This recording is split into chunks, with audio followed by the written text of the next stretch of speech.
ఈ అవకాశం ఇచ్చినటువంటి పెద్దలకి నా హృదయపూర్వక ధన్యవాదాలు. జై పవన్ కళ్యాణ్, జై జనసేన. గౌరవనీయులు కాకినాడ పార్లమెంటు సభ్యులు, మన స్థానిక పార్లమెంటు సభ్యులు శ్రీ తంగెళ్ళ ఉదయ శ్రీనివాస్ గారు.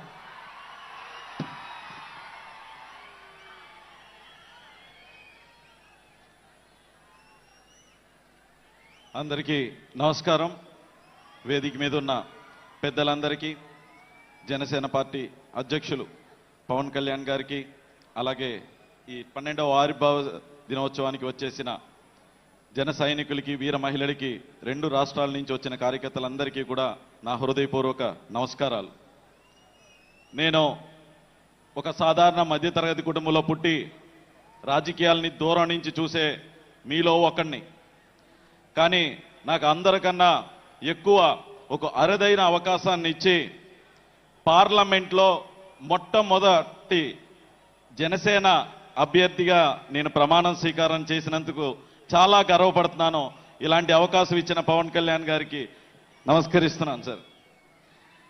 అలాగే పార్లమెంట్కి పంపటమే కాదు, అక్కడ ఏం మాట్లాడాలి, ఎలా మాట్లాడాలి అనేది కూడా ప్రతి సెషన్స్ ముందు నేర్పిస్తూ, మనకింత మెజారిటీ వచ్చినందుకు మనం ఎంత బాధ్యతతో పనిచేయాలని మాత్రం ప్రతిసారి చెప్తూనే ఉంటారు.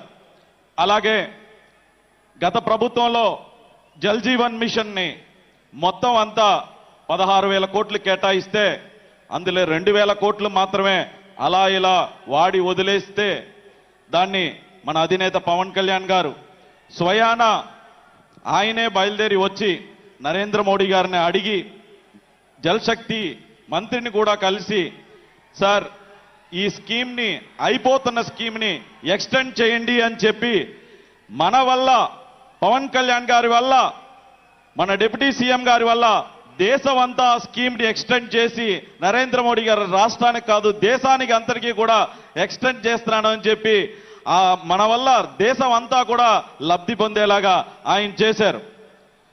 నేను కూడా మీకులాగే మన సార్ స్పీచ్ కోసమే వెయిట్ చేస్తున్నాను. సో దానికోసం ఎక్కువసేపు మాట్లాడకుండా ఇప్పటం స్టేజ్ మీద మన అధినేతను చూశాను.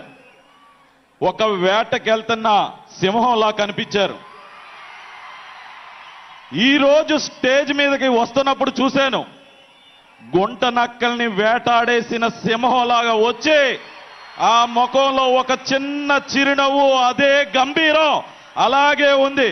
మీరు ఒక్కసారి క్లోజప్ లో కనుక చూస్తే అది క్లియర్ కట్ గా ఒక సింహం గుంట నక్కల్ని వేటాడేసి వచ్చిన, రాష్ట్రాన్ని ఇబ్బంది పెడుతున్న గుంట నక్కల్ని వేటాడేసి వచ్చిన ఒక సింహంలాగా ఉంటారు.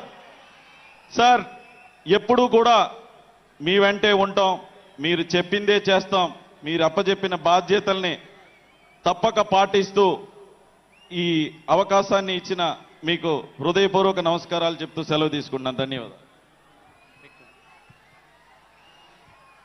గౌరవ మంత్రివర్యులు, రాష్ట్ర పర్యాటక సినిమా